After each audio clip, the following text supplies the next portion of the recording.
It is the unsuspecting hero of Elias Lindholm, who gets the Bruins back on the board, ties the game 2-2 in the third period. This was a play, pretty innocent looking play. Detroit had possession beneath their goal line. They went high off the glass to get it out. Mason Lohrei stays strong at the right point for Boston, somehow keeps it in, battles with Detroit's winger to keep that puck in, and it finds Morgan Geekie on the boards. Geekie sees Elias Lindholm across the offensive zone, finds a diagonal seam pass to him, and Lindholm, with a bit of a hesitation move, and he kind of goes on the ice, 5-hole on John Gibson. We'll get to Gibson in short order, but I mentioned last episode that even though Morgan Geekie assisted on a Jonathan Aspero goal against Winnipeg that made it 6-1 in the dying minutes of the game, even though that the goal was pretty much meaningless in the grand scheme of the game, for a guy in Morgan Geekie who has been struggling to produce any type of offense since the Olympic break, especially at 5-on-5, just being able to know that you got a primary assist at 5-on-5, I said on the last episode, I bet that'll go a long way for his psychology, because especially for somebody who's supposed to be a scorer, and I know that Morgan's more of a finisher than he is a playmaker. We all know that, but you'll take what you can get. Oh, I got a primary assist, even though it was just a simple handoff at the top of the circle to make it 6-1. You'll take it. You'll take it and you'll run to the bank. And sure as shit, he ends up getting 3 assists against the Red Wings. So now, in Morgan's last 2 games, he has 4 assists, and 3 of them being primary assists, and 2 of them being huge primary assists, because he wasn't done against the Red Wings with getting a primary assist. We'll get to that one in just a second. But Elias Lindholm, another guy, I mean, that was his first goal with a goalie in the net, I want to say, since January 26th. Now, you have to be careful with the since this, since then with players this season, because, you could sit there and say, oh, he hasn't scored a goal in 2.5 months, right? But it's not really entirely fair, because, the NHL had nearly a full month off of the Olympic break, but it's been a while. It's been a while since he's scored with a goalie in the net, and I have been very, very vocal and very critical of Elias Lindholm. I have talked about him not being good enough in the production category, not being good enough in the generation category. I have been consistent with giving him his credit for his face-off play. I've never once said Elias Lindholm doesn't have a great face-off percentage. And I have never once said he's a bad defensive player. I've been pretty consistent saying, listen, he can take faceoffs for you. He's reliable defensively, but that's just not enough. That's not enough. That's enough for Sean Corrali, right? That's enough for a fourth line center. Hey, win your fair share of faceoffs, be over 50% in the faceoff circle, and be physical and be good defensively, be a spark plug and chip in offense when you can. That's a great parameter to set for a fourth line center, but not for a guy who is supposed to be your top center right now, and certainly one of your top 2 centers. Supposed to be. Right now, you have Fraser Minton playing with Pasternak, and you have Zacha doing his thing on the second line. So right now, Elias is, let's call it for what it is. He's your third line center right now. Okay, now I know the Bruins don't really have, their lines are difficult to really cast right now, because Fraser Minton and Marat Husnudinov, they're not first line players. They're not bona fide first line players right now at this point in their career. However, if you're on a line with David Pasternak, you're not going to be a third liner on a depth chart. You're the top line, right? Any line if you have 2 cones with David Pasternak, those cones are first liners for the time being. That's just the way that it goes, right? So Anyway, it's a huge goal for Elias Lindholm. It's a huge goal. It's his first goal in a couple of months, as I said, and I've been critical of him when he hasn't been good enough. I'm gonna be complimentary when he is. And I even said last episode, I said I liked how Reichel and Geekie and Lindholm looked.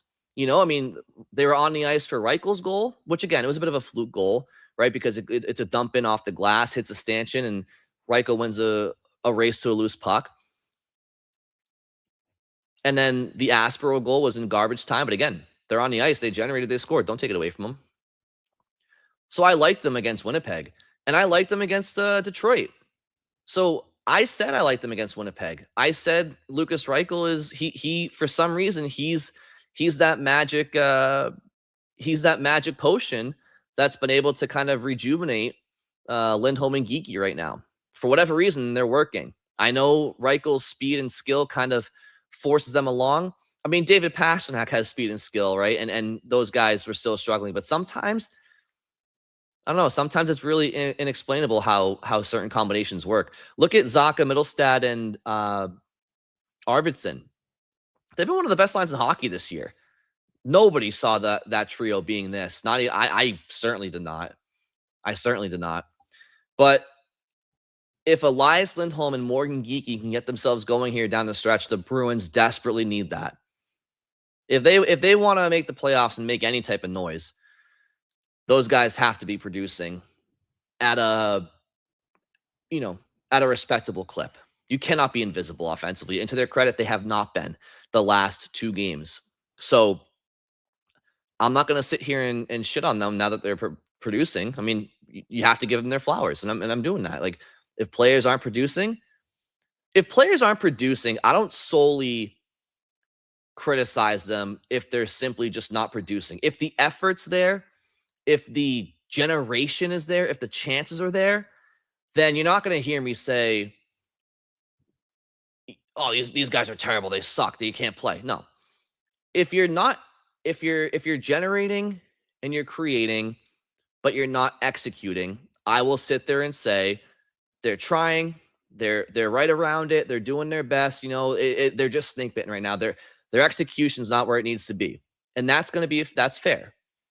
But I don't think it was a matter of their execution wasn't where it needed to be. I don't think Lindholm and Geekie's problems were just that they couldn't finish. It's that they weren't generating. They weren't affecting the game as much as they were capable of. Now, somebody commented on my last video that Geekie and Lindholm their struggles were not created equal, because Lindholm does take faceoffs and he is good defensively, and that Geekie wasn't doing those things. And I think that's fair. That is fair. But still, they had to do better, and now they are. So we'll give them credit for it. We'll get to it in the next part of this show, but the Reichel experiment, I do think, is kind of playing an impact in the great debate that people are having around Bruins Twitter right now that we'll get to in short order. So Lindholm ties the game, and then Morgan Geekie finds a streaking Nikita Zadorov, and Zadorov enters Detroit's end in transition and just puts a wrist shot past John Gibson. Now, let's get to Gibson for a second, because as much as Jeremy Swayman was fantastic for Boston, John Gibson on certain plays was equally bad for Detroit. I am thrilled for Elias Lindholm that he was able to get off the schneid and find himself a goal, because it was a big goal for the Bruins. Big goal for the Bruins in a huge game. Arguably their biggest game of the year to that point. But that goal should not have gone in, that Lindholm scored. It's a shot on the ice. Listen, I'll give Elias Lindholm credit. It was a bit deceiving. He did try to do that. Okay? It's just that Gibson, it's just not a goal you can let in there. Same with the Zadorov goal. You have to give Zadorov credit for getting the shot off and not having it blocked. Put pucks to the net and good things happen. Don't ever apologize for putting a shot on net. But Gibson letting that puck go through his arm, it just can't happen. Now, I believe on the broadcast they said that Gibson was in the middle of his 8th consecutive start. So I think maybe fatigue and Detroit relying a little bit too much on Gibson, maybe it's catching up to him. But if you're a Bruins fan, if you're a Bruins player, if you're a Bruins coach, we'll take it and we'll run. Okay, so the Bruins take a 3-2 lead. And again, Swayman stays really strong down the stretch, makes a lot of grade A saves. And then it's David Pastrnak with the goalie pulled. Elias Lindholm helps win a faceoff, so he gets credit for a secondary assist. So Elias Lindholm finishes the game with a goal and an assist. And Pastrnak gets the puck just outside of Detroit's offensive blue line. Fakes like he's going to go for the empty net shot from about whatever it is, 150 feet. And he gets Seider and Patrick Kane to bite. And he feathers it across the neutral zone to Marat Husnudinov. Kuzi gets his 14th goal of the year, ices the game for the Bruins 4-2. Jeremy Swayman gets his 28th win of the season. That's a career high in wins for Jeremy Swayman. So it was a big win for the Bruins, a big 4-point swing for Boston. Okay, so you enter the action tied with Detroit. You leave with another regulation win, which again, that's why you had the tiebreaker on Detroit entering the game. So you've added a regulation win that Detroit does not have. You gain 2 points on them. And as things stand right now, which is Monday at 4:30, Montreal is 3rd place in the Atlantic Division with 86 points in 69 games. Boston is wild card 1 with 86 points in 70 games. So the Bruins are tied with the Canadiens for points. The Habs do have 1 game in hand, of course, as I just mentioned. So it's not just the wild card that the Bruins could finish off here in. They could creep up into the top 3 in Atlantic. Now, if they do, they might be creating themselves a first-round date with the Tampa Bay Lightning as opposed to a first-round matchup with either Buffalo or Carolina, which I would take my chances against one of those teams over Tampa. But wild card 2 actually is right now it goes to the Islanders. The Islanders are tied with the Blue Jackets. The Blue Jackets are 3rd in the Metro, and the Islanders are wild card 2. So Columbus and New York both have 85 points. 1 game in hand for Columbus, and Detroit right now with 84 points in 70 games. They are on the outside looking in. The Senators are still in the mix. They're 5 points back of Boston right now. So I don't really think that the Bruins are in direct jeopardy from Ottawa. But right now, Detroit is the odd man out. And had they beat the Bruins on Saturday, that wouldn't be the case. So big win for Boston. It was a playoff game. It was an unofficial playoff game, we'll call it. And they found a way to get the job done.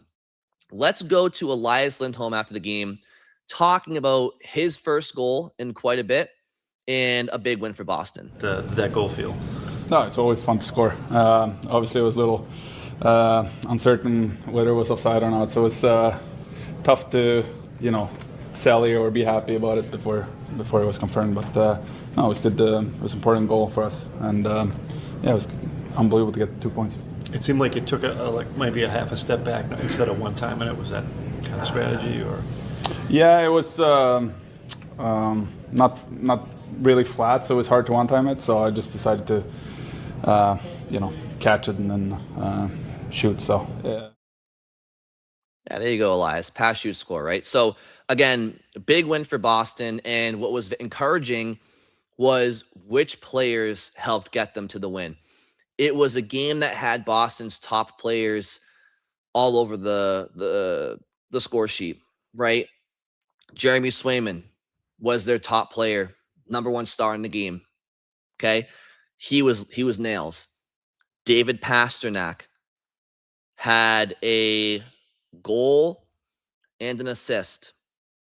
Elias Lindholm, goal, assist. Morgan Geekie, 3 assists.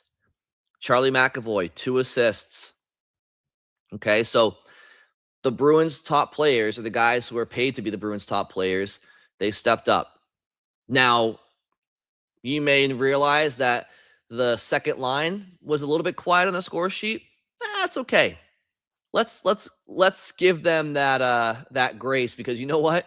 First of all, they weren't bad at all, but they've been carrying this Bruins team a lot, and they deserved finally for their teammates to kind of step up and take the reins. So right now, the Bruins kind of have a good thing going, right? The kid line that David Pasternak coined earlier in the year, with him, who's a relatively, we'll call him a younger veteran, right? I mean, Pasternak is what, 29? So, he's not a kid himself. That's kind of the humor behind the line's name. But Minton at 21 and Husnudinov at 23 certainly are kids in their own rights. They've been really good. I mentioned last episode their goals for per 60, their goals against per 60 are at the top of the list among Bruins line combinations who qualify with that time on ice. The second line has been great all year. The fourth line has their identity with Kuraly, Kaslik, and Jeannot. Tanner Jeannot, by the way, was wearing a red no-contact jersey in practice today, so he might be dealing with something.